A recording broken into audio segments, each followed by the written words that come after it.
Los precios de transferencia son los precios a los cuales bienes son vendidos y entre compañías que están relacionadas. Las normas internacionales establecen que los precios de transferencia deben fijarse sobre la base del principio de plena competencia. En otras palabras, el precio pagado por un bien entre compañías relacionadas debería ser el mismo que el precio pagado entre compañías que no guardan relación entre sí. Bueno, eso es lo que debería ocurrir. Por tanto, en esta situación no hay mayor confianza de que esto ocurra, porque las autoridades de ingresos tendrían que probar, comparar los precios, tendrían que interrogar a las multinacionales para ver si esos precios que fijan son realistas, porque no suele ser así. Para ello tienen que determinar si hay algún tipo de vía de desviación o algunos componentes que se estén produciendo al precio correcto, porque no necesariamente las autoridades tengan la capacidad de monitorear las miles de transacciones que se realizan a diario, por ejemplo, para fabricar un carro. Por tanto, esa es una gran desventaja que tenemos, y eso se utiliza para establecer estos precios de transferencia. Ahora, los precios de transferencia no necesariamente son abusivos, pero como periodistas nosotros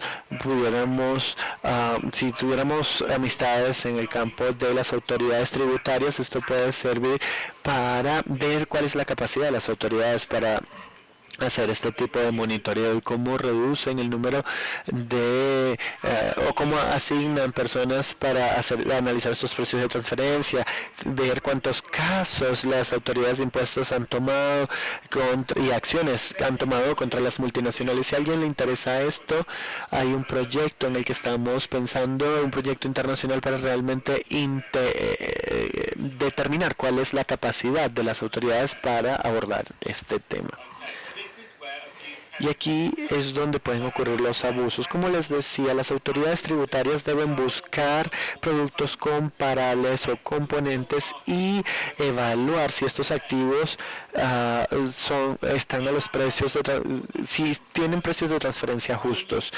Y solamente 3 países en África tienen tienen equipos de precios de transferencia entre las autoridades. Eso quiere decir que hay enormes cantidades de transferencias que sencillamente no son cuestionadas por las autoridades, y hay países que están completamente expuestos a este tipo de abusos. No sé en Colombia cuántas personas o equipos hay ocupadas de eso.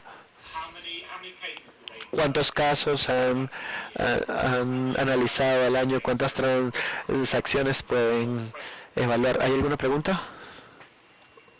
Yo tengo una pregunta. ¿Está funcionando esto? Tengo una pregunta y es, devolviendo un poco, ¿qué dirías tú de una compañía multinacional que adquiere una compañía local que aparentemente está dando ganancias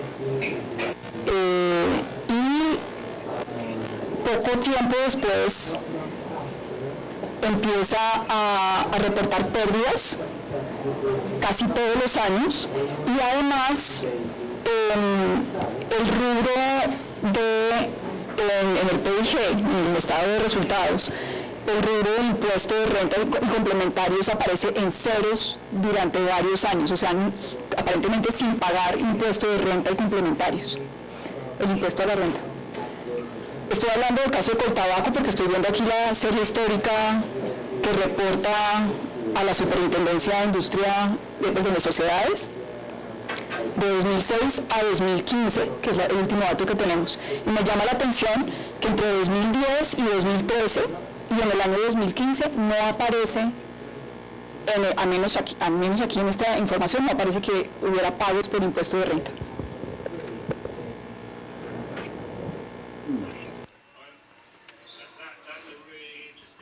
Sí, bueno, eso es un ejemplo bien interesante de lo que ocurre. Y eso debería levantar las alarmas, las alertas, porque si puedes ver una compañía que era rentable y de repente fue asumida por otra y empieza a perder dinero, pues Eso debería levantar una alerta porque tendrían que ver si las cuentas de esa compañía en particular y ver cómo los préstamos han sido cobrados a esa compañía o tal vez regalías o cargos por gestión o manejo, y tienen que ver la escala de los intereses por estas cantidades y ver la cantidad de regalías, porque allí pudiera haber diferencias en el balance general, pero esto se refleja cómo es que una compañía que antes hacía dinero de repente deja de generar dinero. Y si ven toda la historia, pues seguramente van a ver que las cuentas de esa compañía pues pudieran haberse visto afectadas por intereses que tienen que pagarle a alguna parte o una compañía relacionada por N cantidad de cuentas o préstamos, y de esa forma pueden sacar cantidades enormes de dinero que no se aplicaban previo a esa situación. Entonces eso sencillamente debería levantar activar una alarma. Bien.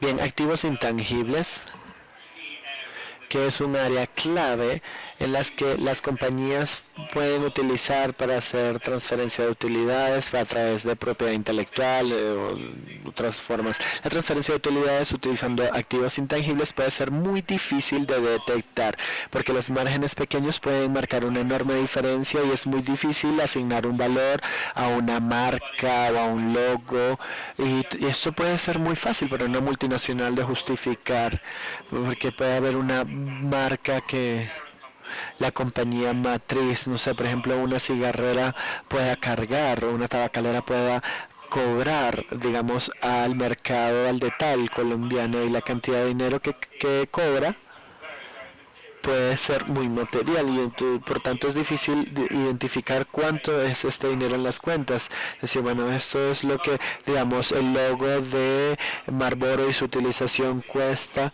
Entonces eso es como leer entre líneas, y les voy a dar una idea de las tasas de regalías que varían entre los sectores. Esta información la obtuve de una base de datos que recopila información en distintos sectores industriales y se enfoca en las regalías, y de esa forma se pueden ver los cargos de regalías en comparación con distintos sectores industriales. Entonces ven que hay una enorme variación en el mundo de la tecnología, compañías relacionadas con Internet como Google, Spotify o este tipo de compañías. Las compañías de Internet cobran 16,7% en regalías, y eso se le cobra a las compañías locales en los distintos países. Las compañías de software también tienen que pagar grandes regalías. Las compañías farmacéuticas 7,7%. Las compañías de telecomunicaciones tienden a estar por encima del promedio. Las compañías de productos eléctricos, químicos y estas regalías pueden tener otra escala. Hemos visto compañías de relaciones con el tabaco no las tenemos, pero todo quería ver cuáles son los tipos de regalías que manejan. Tough questions. Siempre tengo preguntas. En el caso de las compañías de tabaco, en Colombia, las dos compañías más grandes tenían un portafolio de marcas que incluía sus marcas internacionales, algunas de sus marcas internacionales, por ejemplo, en el caso de Coltabaco, Marlboro y L&M,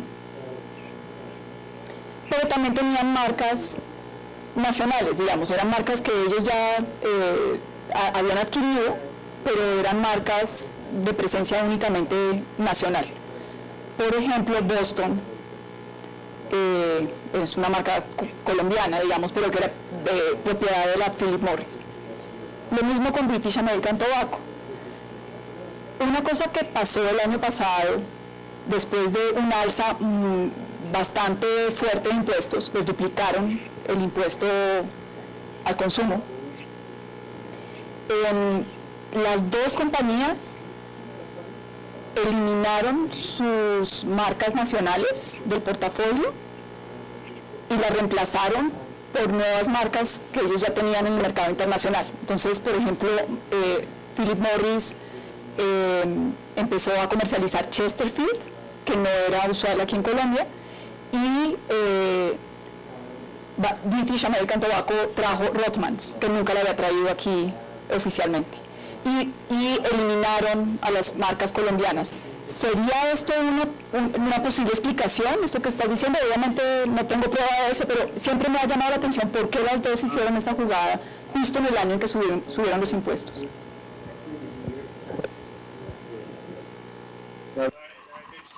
Sí, es interesante, porque sí es posible que esa pueda ser una de las razones para introducir marcas internacionales, porque se consideran que tienen mayor valor, por tanto pueden cobrar más. Si se compara con la compañía que tenga marcas nacionales, entonces tienen que pagar por el derecho de vender ese producto en particular, y la marca local pudiera no representar tal valor en regalías, entonces tal vez no tenía ese valor, tal vez pudiera ser sencillamente un tema de eficiencia global, pero sí, es una pregunta bien interesante, y esto es algo que sugiere que pudieran haber regalías implicadas en esta estrategia o en este movimiento. Bien, es para que tengan una idea sobre el efecto de los cargos por intereses a una compañía fuente en un mercado local o en un país local. Aquí tenemos una compañía de agua que se llama Thames, es británica, tiene ingresos de 10.000 millones de libras esterlinas,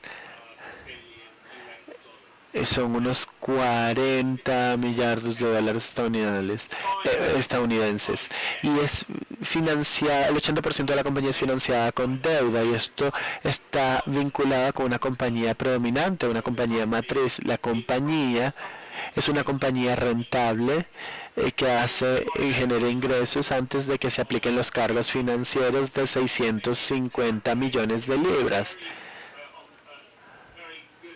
Es un muy buen margen, que tiene que ver más o menos con el 50%.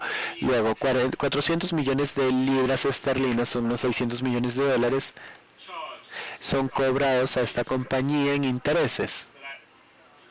Ese es el 5% de las 8.000 millones de libras, que son los cargos cobrados por deuda, y se pagan en intereses 5% en pagos anuales a una compañía subsidiaria que está en las Islas Caimán y que es propiedad de la compañía matriz. Y esto lo que hace es que succiona, extrae ingresos previos al impuesto. Y luego de estos cargos financieros no hace ingresos y por tanto no paga impuestos corporativos, es decir, todo este dinero es transferido a las Islas Caimán, y aquí lo que tenemos son grandes cantidades de que un pequeño cambio, un porcentual en los intereses puede equivaler a 40 millones de libras esterlinas, y pues, esto puede afectar definitivamente los ingresos que esa compañía tiene en un país local o fuente, y entonces la relación entre la subsidiaria en las Islas Caimán y esta compañía de aguas Thames, aquí podemos ver que cómo se organiza esta compañía, y todo esto se considera legal en el sistema actual financiero, y esta técnica es replicada por la mayoría de las multinacionales. Así es como logran succionar estos ingresos para que no sean gravados.